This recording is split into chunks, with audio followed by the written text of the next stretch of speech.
Hello guys, and welcome back to another class of our course about the complete introduction to VBA. So in today's class we are still going to talk about Microsoft Excel and VBA coding. And what I want to practice, well, it's pretty simple.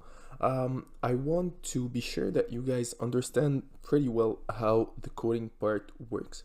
And for this purpose, I just want to do a little bit more practice in this class. So what we're going to learn is pretty simple.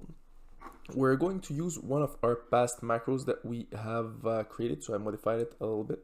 So I put it the bold and italic right there. And basically what I want to do in this class is pretty simple. It's just creating a multi-step coding macro. So you'll see it's pretty simple, and we are going to use strictly the things that we have learned in the past class. So once again, it's pretty simple. All right, so let's start. So basically right there, we have our few lines of code. And if you are able, well, right now you should be able to read those few lines of code. So basically for the range of G5 to K18, so from there to there, we want to have all those things in a policy that is Calibri, size of 16, and we don't want to have it bold and we don't want to have it italic. So basically we can delete those two elements, but we are going to use them, since instead of false we're going to write down true because I want to change it, and there we're going to change it at true as well. So if we run all this, as you can see, it works pretty fine. Right now, let's say that in the same macro, I want to change a part of this element. So basically, let's say I want those cells that are right there to be not in Calibri, but to be, let's say, in something else. So in this case, let's say we want it to be in Arial, for example. So what exactly will I do? So it's pretty simple. So as I said, your macro starts with sub and ends with sub, and this is the part of your code. So basically this is one action that we want to make. So each time we make an action, it's described in form of code. So basically this is the first action. Then the second action will be applied on what exactly? So it will be applied on the range from H6 to G17. So this is the first thing that we need to write down. So we start with writing down this. So we are this time applying our range to H6, and we want to have it until G17. There we go. So for the moment right now, we have our range. So next thing that we want to do is basically access the font library, and in this case, modify some other things. So let's do it. So right now with basically the selection dot font, what exactly we want to modify. So first things first, instead of having Calibri, we want to have, I said, Arial. So this is exactly what we'll do. So if you guys want to have something else, well, you can write down something else. So in this case, we want to change the name, and as I said, the name will be Arial. Then what we can do, we can also change the size. We can change, and we can make it bold or not bold. So I'll just copy and paste everything. It's gonna be easier than just writing it down. So here we have our name. Here we'll have our size. Instead of 16, let's say we wanna have it at 20. Then do we wanna use the bold? Well, do we wanna use bold or not bold? No. So we can delete it. We don't necessarily need it. And we'll keep the italic part. Well, basically we don't want it to be bold. So basically we will add our bold because we don't want it to be bold. So we'll just write down false. Why do I do this? It's pretty simple, because if here it's true and here it's false, what's gonna happen?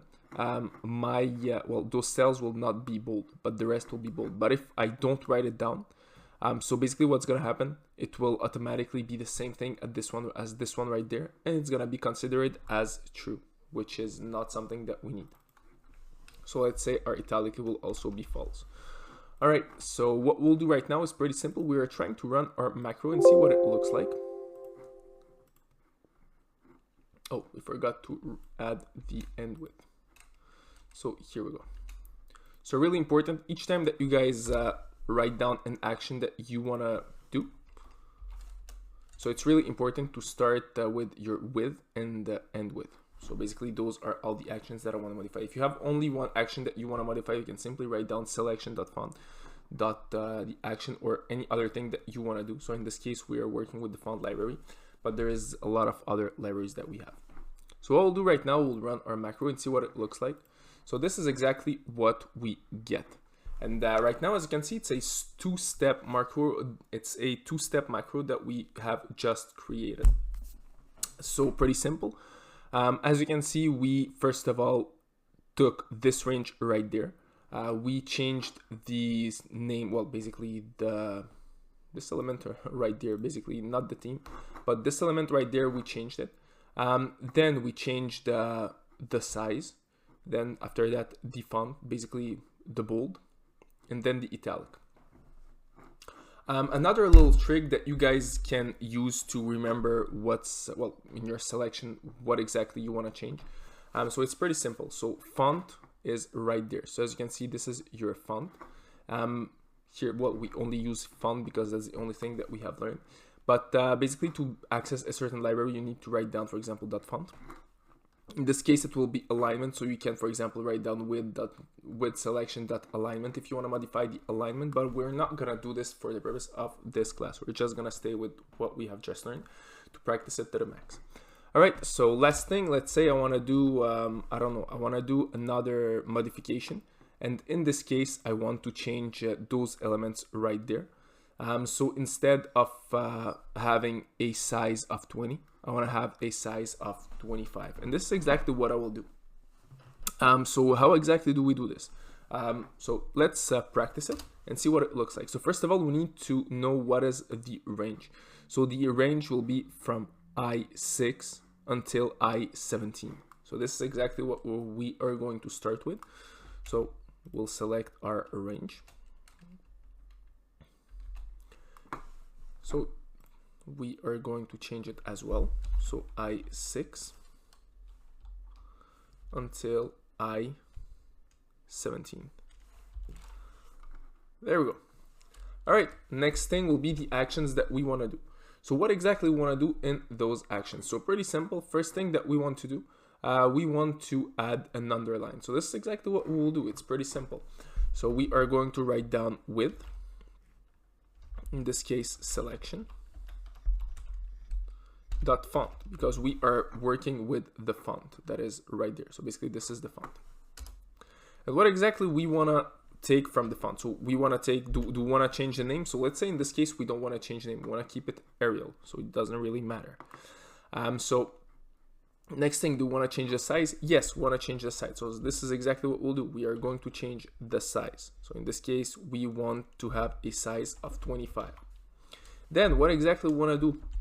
The next thing we want to do is pretty simple. Do we want to keep it bold, or we don't want it to be bold? We want it to be the same thing as this one right there. So right now it's not bold, but if we want to keep it not bold, we need to write it down. If we want to keep it, if we want to have it bold, well, we need to write it down as well. So in this case, yes, we want to have it bold. So we'll write down bold, and it's gonna be equal to true. So we want it to be bold. And finally, the last thing, are we going to use the italic? Yes or no? In this case, no. So let's just write down, well, we're not gonna write it down. So what we want to use? We want to use the underline feature. So we are going to write down underline. So in this case, it will be equal to true. Here we go. So right now we basically have everything we need. And finally, when we're all done, it's important to close our action with end with. So basically this is our third action. So if we look at what it will look like inside of our macro, so it looks something like this.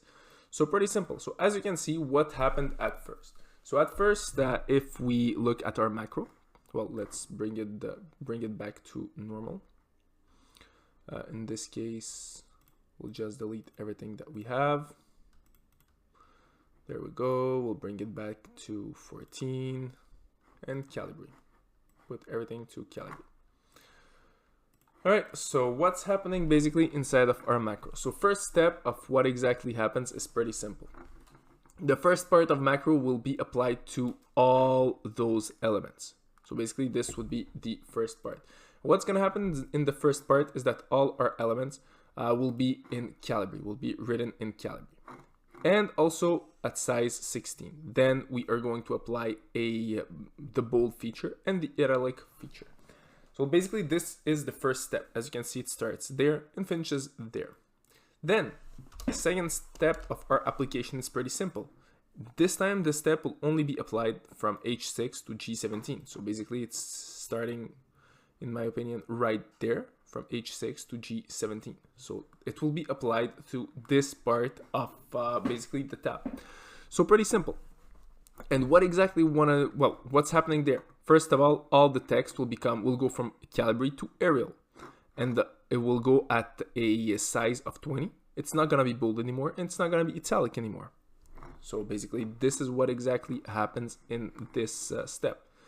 And finally, in the last step, this step is applied to this element right there from I6 to I17. So from here to there. First thing, the size will become 25. It's gonna be bold, so basically it's gonna be bold right there. And finally, it's gonna be underlined as well. So the structure of one line of code is pretty simple. So basically, first of all, we start with the range to where exactly we want to apply our code. Then we are going to make a reference to our library, which in this case, for example, is font. And then we are going to select, for example, the size and what exactly is inside of the library. So in this case, in font, we have the size, we have the name, we have bold, italic, we have underline, if I'm not mistaken. Basically, we have all the elements that are right there. We can even work with borders or no borders. Once again, with the borders that we can apply, but it's a little bit more complicated, so I'm not gonna show it right now. But it's pretty simple. It works pretty much not only with the font, but it works with all the other things. So if once again we rerun our app just to see what it looks like, so it should look something like this. And as you can see, it's it's pretty simple to understand when we try to just go in the code step by step. And as you can see, it does some really simple things right now because what we are learning is pretty simple. But once again, it's pretty cool. And as you can see, all the things that we can do with the things that we have just learned until now. So that's it for this class, guys. And see you all in our next class.